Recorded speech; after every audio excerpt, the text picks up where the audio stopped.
صلى عليك الله. Bismillahirrahmanirrahim. Assalamualaikum warahmatullahi wabarakatuh. Alhamdulillahi rabbil alamin. Wassalatu wassalamu ala rasulillahil karimil amin, nabiyyina Muhammadin wa ala alihi wa sahbihi ajma'in, wa ba'd. Faya ahbaballahi wa ahbaba rasulihi sallallahu alaihi wasallam, usi nafsi wa iyyakum bitaqwallahi faqad fazal muttaqun fala tamutunna illa wa antum muslimun. Faqala ta'ala, ya ayyuhalladzina amanu taqullaha haqqa tuqatih wa la tamutunna illa wa antum muslimun. Saudara-saudariku, terkhusus keluarga besar Mira yang terhubung dalam kajian-kajian yang terkurikulumkan dalam sistem pendidikan kita di Ma'had Islam Rafi' Akhyar. Pada kali ini kita akan mencoba meneruskan kajian kita dengan sesi praktek wudhu, tata cara praktikal wudhu seperti yang telah kita bahas secara teoritis baik dari petunjuk Al-Quran ataupun hadis-hadis Nabi Muhammad SAW yang menjelaskan dengan detail petunjuk dimaksud. Dan insya Allah di sesi kali ini kita akan mencoba praktek langsung dengan mendatangi tempat wudhu, dan saat ini saya berada di Masjid Al-Ihsan di Bekasi. Kita akan cek dalam penggunaan perangkat wudhu dari air dengan menggunakan keran atau juga bejana yang memungkinkan kita untuk berinteraksi dan memberikan contoh langsung seperti yang dimaksudkan. Baiklah, langsung saja kita akan mendatangi menuju tempat wudhu dan mempraktekkan apa yang tengah kita kaji bersama. Semoga Allah berikan kemudahan, pemahaman, dan berkah pada apa yang kita kaji bersama. Mari kita langsung berangkat. Bismillah.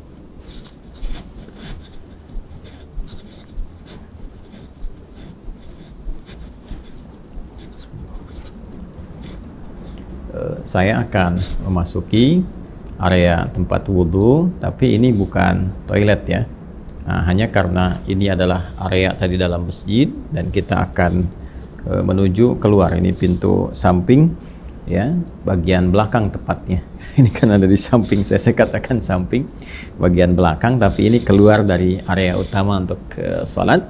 Jadi kita posisikan ini di luar area tempat sholat, jadi di luar area masjid, dan tentunya melangkah dengan menggunakan kaki kiri. Ingat ya, masuk kaki kanan, keluar kaki kiri, langkah keluar kaki kiri.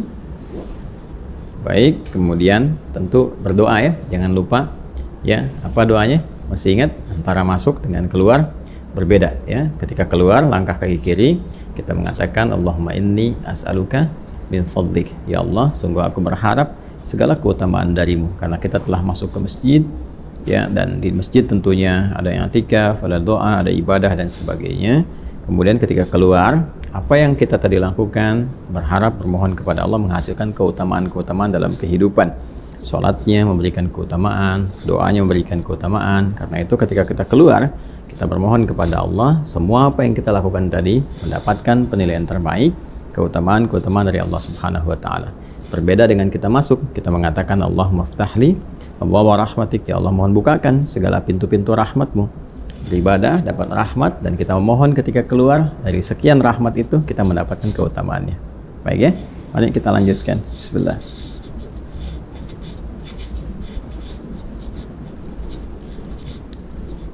Baik, nah ini ada beberapa keran ya teman-teman sekalian, dan ini tentunya terpisah dengan toilet ya. Jadi ini memang khusus area untuk berwudu.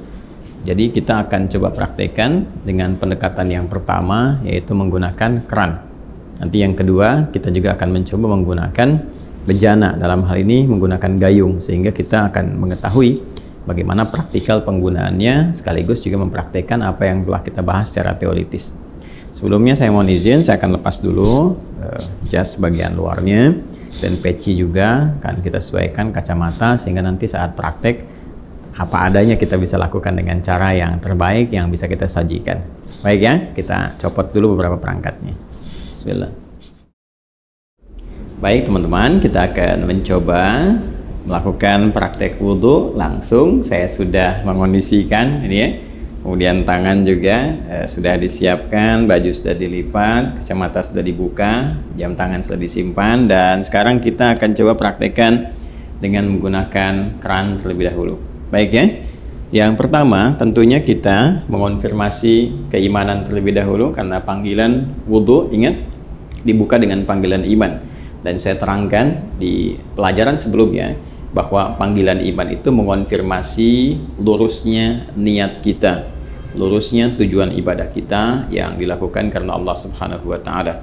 Karena itulah konfirmasinya bersumber dari hati kita, dalam jiwa kita. Kita niatkan ibadah kita ini, wudhu kita ini ditujukan ya untuk beribadah kepada Allah Subhanahu wa Ta'ala dengan bahasa hati kita. Boleh dengan menggunakan bahasa masing-masing, misalnya saya berniat wudhu untuk menghilangkan hadas karena Allah Subhanahu wa Ta'ala.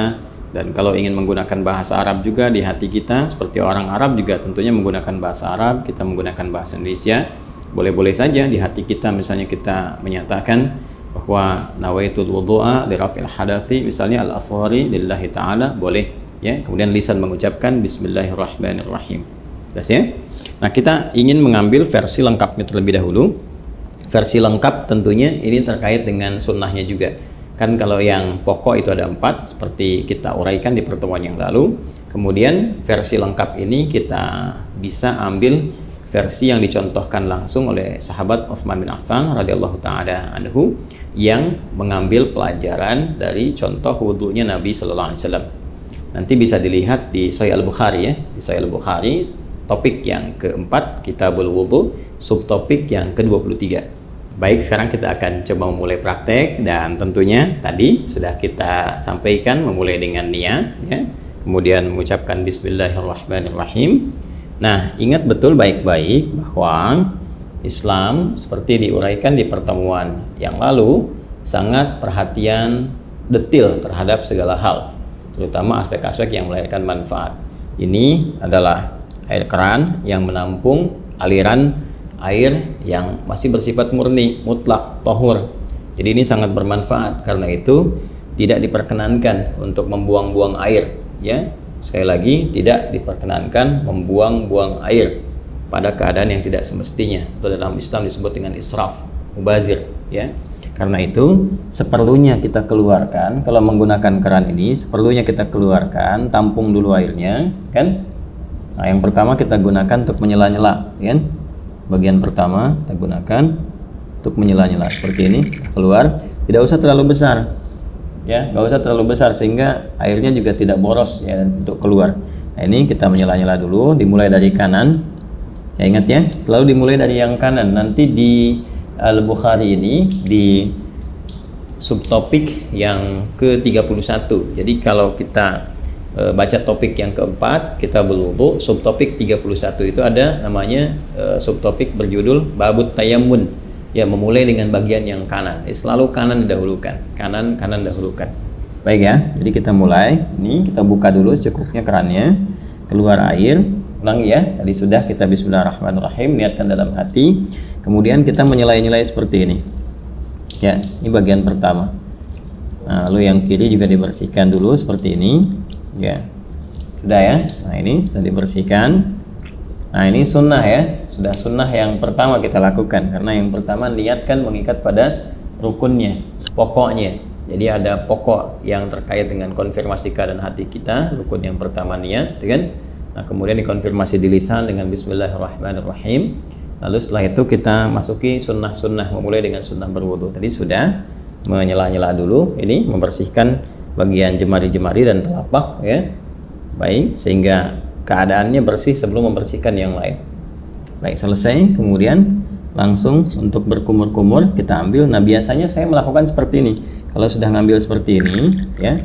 Nah, ini ghurfah namanya. Ghurfah itu dengan satu genggaman ya, cedukan seperti ini.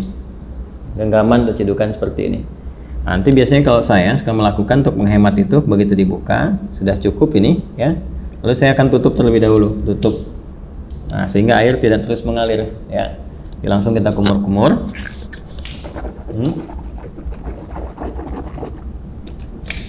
Baiknya saya ingin terangkan terlebih dahulu. Di saat mengumur-ngumur itu namanya tamadmad ya, tamadmad.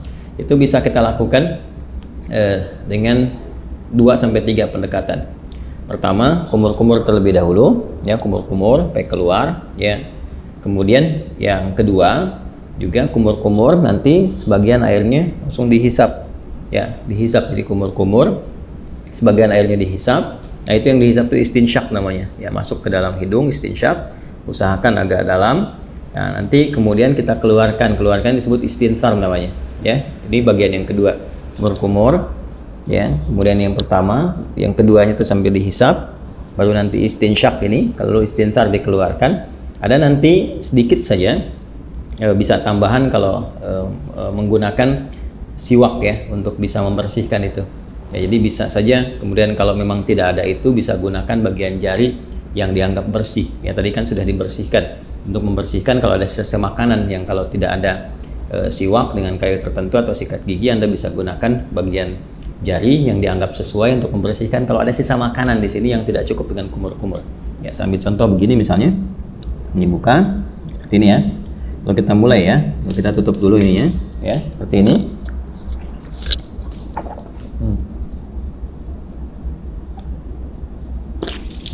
Gitu, ya. Nah, ini untuk yang sikat giginya atau membersihkan bagian sisa makanan, sehingga kalau sudah makan, ya, tidak sempat juga sikat giginya, nanti kita bisa bersihkan dengan bagian jari yang sesuai. Ya, itu untuk kondisi-kondisi tertentu. Saya ulang, ya. Nanti setelah itu istinsyaknya nanti bisa terpisah. Kalau bisa bersamaan juga bagus. Ini sambil istinsyak kan, nanti dikeluarkan. Ya, kita ambil contoh, ya. Yang simple dulu. Ini ambil begini. Ya, kita kumur-kumur.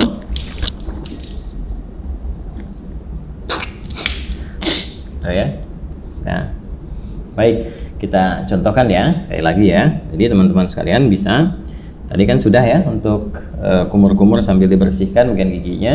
Nah, kemudian yang kedua kita ambil untuk maksimalkan istinsyak dengan istintharnya. Jadi kumur-kumur lagi sambil dihirup, ya, ke hidung. Ya, dari buang. Nah, ini bisa berkumur-kumur sambil dihirup, atau kalau mau kumur-kumur dulu buang, nanti bisa untuk istinsyak dan istintharnya terpisah, ya. Ya, kita ambil misalnya contoh untuk yang kalau terpisah begini, kumur-kumur, ya. Kalau mau dihirup ke hidungnya terpisah, kita ambil lagi, ya kan, seperti ini. Nah, itu, ya. Nah, ini manfaatnya kalau dipisah ini kayak semacam ada pilek, ya, pilek atau virus tertentu berkumpul. Nah, ini biasanya lebih spesifik untuk membersihkan wilayah hidung, sehingga ketika ditekan itu istintharnya ini bisa dipijit salah satunya bergantian untuk dikeluarkan, ya, sehingga kotoran yang ada di hidung itu bisa keluar. Ya, kalau dalam kondisi normal biasa bisa langsung Anda hisap saja, dihirup, ya, bukan dihirup ke hidung. Jadi sambil kumur-kumur dihirup ke hidung. Jadi bisa dikeluarkan secara bersamaan atau di hidung terlebih dahulu bisa, karena tidak ada aturan spesifik mana yang didahulukan, apakah di mulut dulu atau di hidung dulu. Jadi kalau Anda ingin keluarkan yang di hidung dulu boleh, misal begini, ya. Nah, kurang lebih demikian, ya. Atau yang di mulut dulu baru di hidung, nggak ada masalah. Tergantung kondisional saja, karena sifatnya tamadmad dulu baru istinsyak, itu yang urutannya. Jadi kumur-kumur dulu, baru dihirup. Adapun cara mengeluarkan tidak spesifik diatur. Ya, tapi kalau ingin berurutan boleh dari mulut keluar, baru hidung. Terus kalau kondisi ingin membersihkan spesifik khusus, boleh dipisahkan. Kumur-kumur, ya, kemudian dilepas, baru kemudian khusus untuk yang hidung untuk memudahkan yang di dalam itu keluar. Hikmahnya kan mengeluarkan yang kotor. Jelas, ya? Baik. Bisa dipahami, ya, teman-teman sekalian? Nah, jadi itu untuk yang pertama, kumur-kumur. Sekali lagi, buka kerannya. Saya ulang, ya. Kerannya buka, ambil air gorfah namanya, segenggaman seperti ini, ya. Kemudian kalau sudah cukup, tutup ini supaya tidak mubazir, kumur-kumur, itu, ya, jelas, ya. Nah, baru kemudian dicuci kembali, disiapkan.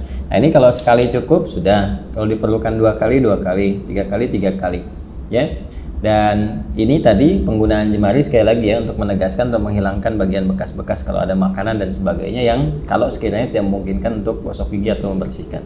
Jelas, ya? Baik, lanjut. Dari sini saya tes air dulu. Kemudian kita buka kembali. Nah, sekarang masuk ke bagian yang pokok. Ya, buka lagi, masuk gini, bagian yang pokok.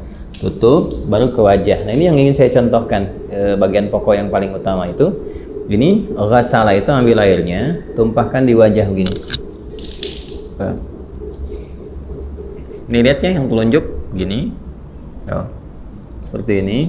Nah ini bagian jempol yang di sini belakang. Kemudian langsung ke bawah. Nah ini yang diselai-selai di janggutnya. Ya, maksudnya apa? Supaya meresap air ke pori-pori karena melewati janggut ke dalam sini. Kalau nggak ada janggutnya bisa langsung dibasuh ke dagu ya sini. Nah jadi ini satu, kalau dirasakan belum cukup keseluruhannya, ambil lagi begini. Ya, terus seperti ini. Kemudian tutup dulu. Ya. Terus seperti ini. Ya. Saya kira 2 kali juga bisa cukup ya. Seperti ini. Ya. Nah, ini nanti ada versi yang sekali itu versinya Ibnu Abbas radhiyallahu taala anhuma yang menyontoh praktek Nabi yang pernah menggunakan sekali. Itu kalau di Al-Bukhari, subtopik yang ke-21, marratan ya. Babul wudu, judulnya itu Babul wudu marratan. Bab pembahasan tentang wudu yang sekali basuh ya. Kemudian nanti yang versi yang keduanya subtopik 22 itu yang versinya Abdullah bin Zaid. Babul wudu marrataini, 2 kali. Ya, kemudian versi yang Utsman bin Affan radhiyallahu taala anhu yaitu yang subtopik 23. Itu yang 3 kali, talatan. Nah, versi yang dimaksudkan itu adalah pengalaman sahabat-sahabat mulia ini melihat wudunya Nabi untuk memanfaatkan air dan juga terkait dengan luasan cakupan ya, apakah tercakup nggak dengan air itu kepada bagian-bagian yang harus dibasuh atau diusap dalam wudhu itu. Prinsipnya demikian. Jadi boleh sekali-sekali, 2 kali atau 3 kali, dan mendahulukan yang kanan. Ingat ya, mendahulukan yang kanan. Ada namanya sebab yang pernah juga saya utarakan, yang nomor 31 subtopiknya babut tayammun. Ya, tentang tayammun ketika Nabi mengajarkan Ummu Atiyah radhiyallahu taala anha bagaimana mendahulukan yang kanan. Jadi kanan dulu baru kemudian kiri. Nah, ini tentang kanan dulu kemudian yang kiri juga akan masuk setelah ini. Ya, setelah kemudian wajah selesai, baru tangan sampai siku. Ini kita ambil lagi. Ya, wajah selesai, tangan sampai siku, kumpulkan seperti ini airnya. Nah, teman-teman sekalian, ini ya. Kemudian tumpahkan di tangan ini, ya, sampai siku ke sini. Nah, lalu ke sini depan. Nah, terus sampai ke sini, ya. Nah, ratakan seperti ini. Jelas ya? Nah, kalau dirasakan belum cukup, rata, buka lagi airnya, ya. Nah, dianggap cukup, ditumpahkan, tutup dulu seperti ini. Nah, nanti bisa dari depan begini, ya. Kemudian ke belakang bisa seperti ini, yang fleksibel saja. Penting airnya ditumpahkan, bisa ke sini dulu, bisa ke sini dulu. Ya, tadi kan saya mulai dari belakang itu seperti ini, ke depan. Kemudian yang kedua saya mulai dari depan untuk meratakan, ya, seperti ini. Jelas ya? Nah, kemudian setelah itu ke yang kiri, itu yang dibuka lagi. Nah, tutup seperti ini, ya. Ini boleh fleksibel. Dari mana mulainya? Yang penting dari depan sini ke bagian siku. Ya, nah kurang lebih seperti ini.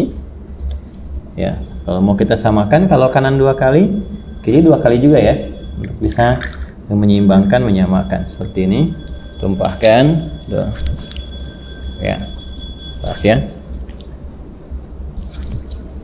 Baik. Nah, ini suasana malam kita prakteknya, jadi diiringi dengan sekuteng lewat. Ya, teman-teman. Saya, nah selesai. Kemudian mengusap kepala, bukan rambut, ya. Karena kepala, ingat bagian mengusap itu ambil.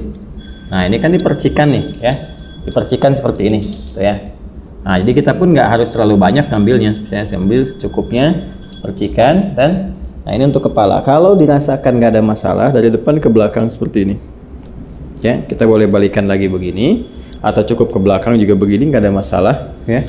Lalu versi pertama langsung ke telinga begini. Ya, langsung ke telinga. Ingat yang telunjuk ini bagian dalam begini, yang jempol ini bagian belakang di sini. Ya, seperti ini. Bisa seperti itu, atau kita dahulukan dulu kepala misalnya. Ya. Nah, kemudian nggak terlalu banyak ya, cipratkan begini. Nah, usapkan misalnya begini. Nah, ya, setelah kita rasakan cukup untuk bagian kepala, boleh ditarik lagi ke depan, boleh, atau boleh cukup begini saja, sah. Ya, atau kalau ada kesulitan tertentu bagian kepala, dahulukan bekat ubun-ubun, Atau nanti kalau ini bermasalah sakit bisa sisi-sisi yang lain termasuk kepala. Setelah itu ambil air lagi, ya kan? Baru kemudian membasuh telinga seperti yang tadi dicontohkan, bagian depannya menggunakan telunjuk di sini, belakangnya menggunakan jempol. Jelas ya? Baik, berpindah ke kaki. Nah, ini penting juga karena nanti ada hadis spesifik ya terkait dengan bagian kaki ini, khususnya kotoran-kotoran yang melekat di kuku, ya, kuku bagian jempol ini, ya, di sebelah-sebelah sini, ujung-ujung ini. Jadi perhatian, ingat kaki sampai kedua mata kaki sampai di sini. Ya, jadi kita bisa ambil lagi airnya seperti ini, ya. Kemudian cukup gini. Nah, biasanya saya bagi 3 bagian. Yang pertama saya tumpahkan, basuh ini dulu. Nah, sela-sela ini. Nah, kemudian bagian depan kita bersihkan dulu begini. Ini ya. Nah, udah seperti ini ke belakang, dan tentunya bagian belakang tidak mendapatkan porsi air yang cukup ya. Walaupun mendapatkan bagian tertentu untuk mengusap, tapi ini lebih bersih untuk bagian depan pertama.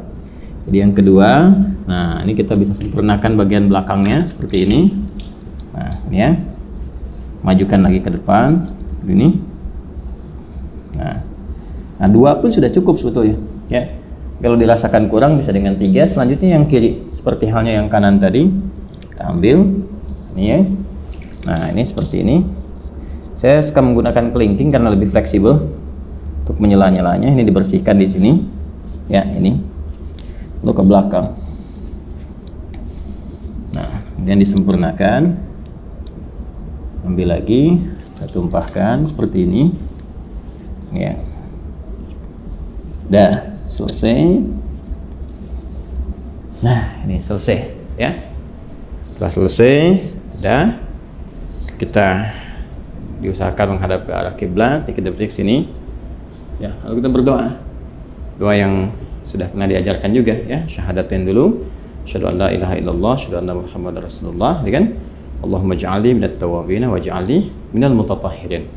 Ya, kalau kita ingin supportkan doanya supaya dengan kita taubat, kemudian juga kita bersuci, ya Allah jadikan aku termasuk orang taubat. Berarti ini tadi kita sambil evaluasi. Makanya ada ulama juga yang menyarankan sambil saat dibasuh ini, kan? Nadhafah ini kan nadhafah nih luarnya, nadhafah. Ya, tapi juga harus ada al-husnu wadhiya. Sifat husnu wadhiya itu yang dimaksud dengan taharahnya. Bersih luarnya, suci dalamnya.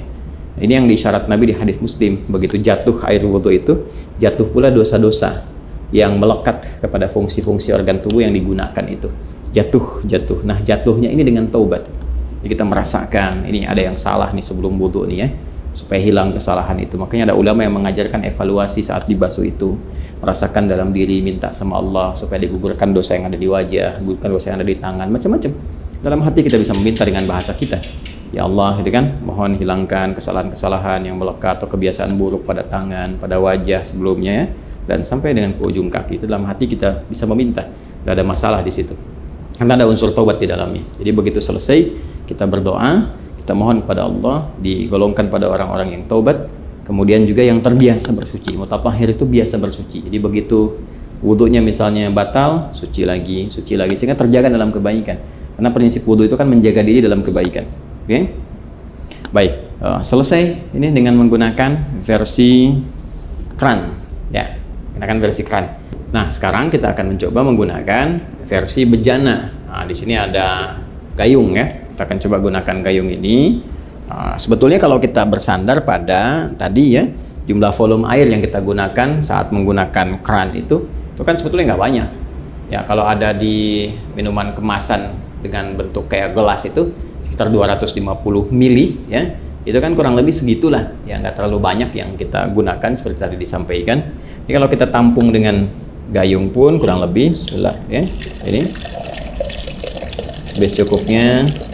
Udah harus penuh juga, mungkin kita ambil setengahnya segini cukup ya, setengahnya begini cukup ya, tergantung keadaan kitanya. Nah, ini kalau pakai gayung, kalau di atas nanti jatuhnya terlalu tinggi, jadi saya turunkan ke bawah untuk menyontohkan, misalnya di sini ya, paling gampang ya seperti ini ya. Jadi kan sudah keadaan jongkok. Kalau di Timur Tengah kan ada, atau tidak yang Timur Tengah, saya kadang-kadang di beberapa negara atau beberapa tempat di Indonesia juga kadang-kadang ada suka pakai dudukan tuh ya, jadi kita bisa sambil duduk. Nah, ini kalau seperti ini pakai bejana kurang lebih disimpan seperti ini. Jadi kalau bejananya lebar nanti bisa sambil diambil seperti ini, ya kan? Nah, tapi dengan catatan juga nanti tidak ada sisa-sisa air yang terlalu banyak yang melekat di lengan, ya, khususnya di telapak ini, sehingga mencampur kepada yang sudah ada. Jadi amannya, kalau mau aman, apalagi dengan kondisi seperti ini, kita tuangkan seperti ini. Ya, jelas ya. Ini bagian pertama. Nah, terus kemudian seperti ini. So, nah ini lebih hemat nih digunakannya. Itu satu, ya, selesai. Nah, kita ambil versi yang sekali, ya kan? Nah, kemudian dari sini ambil lagi, kan? Nah, ini ya. Nah, ini berkumur.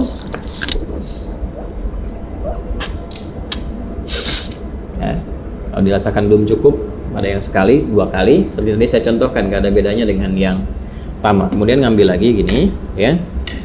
Nah, ini sama persis teman-teman sekalian, nggak ada bedanya dengan yang pertama tadi. Kita wajar.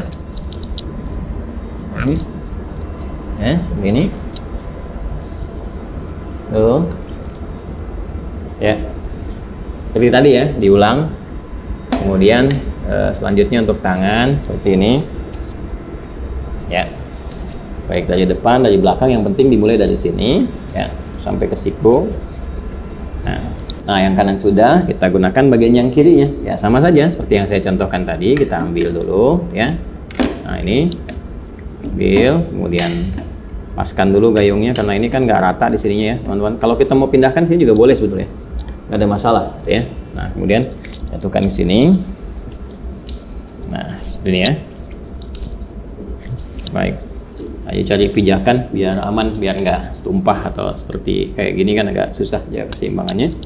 Nah, kemudian seperti ini, ya, dicipratkan sedikit. Kemudian kepala balikan kembali, atau tidak sama sekali ke sini, nggak ada masalah. Ke telinga seperti ini. Nah, ya, kurang lebih seperti itu. Kalau ini ada sedikit di bawah kita, maka kita harus agak naik untuk membasuh kaki, ya, seperti ini. Nah, kita naikkan begini, ya, seperti yang tadi pertama. Ini. Baik, kemudian diambil lagi, ya, seperti ini, ke belakang untuk meratakan. Dia 2 kali ya, teman-teman sekalian ya. Ya, kemudian pakai yang kirinya seperti ini, seperti yang dicontohkan di awal tadi. Setelah itu kita ambil lagi sekali lagi. Nah, ini seperti ini ya.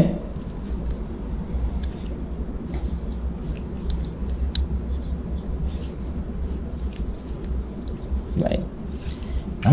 Selesai 2 versi ini, dan Masya Allah tuh masih bersisa. Artinya kan sebetulnya nggak butuh banyak gitu airnya, ya, nggak butuh banyak. Ini tinggal kita berdoa. Setelah itu seperti tadi disampaikan. Jadi kurang lebih seperti itu contoh yang bisa kita tunjukkan. Dimulai dari awal, kemudian mengondisikan dulu, ya, kerannya seperti apa yang bisa digunakan. Jangan mubadir, bersiap-siap. Kalau saya suka membiasakan, karena ini hadapnya ke kiblat nih. Ini kan arahnya ke kiblat nih.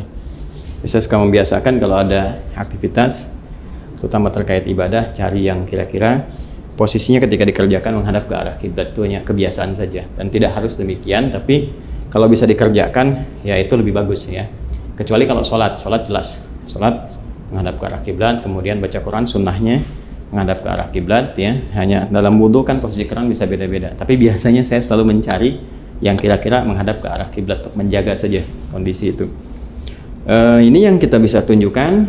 Kemudian selanjutnya tadi sudah mengondisikan, lalu mulai berniat, ya, dan dimulai nanti dari mulai sunnah sampai ke pokok-pokoknya sampai yang terakhir, dan dilakukan dengan tertib, nggak boleh lompat-lompat, ya, terus dijaga, jangan sambil juga diskusi, ngobrol sama teman-teman dan sebagainya, tidak, supaya bisa fokus dalam berwudu dengan suasana batin yang nyaman.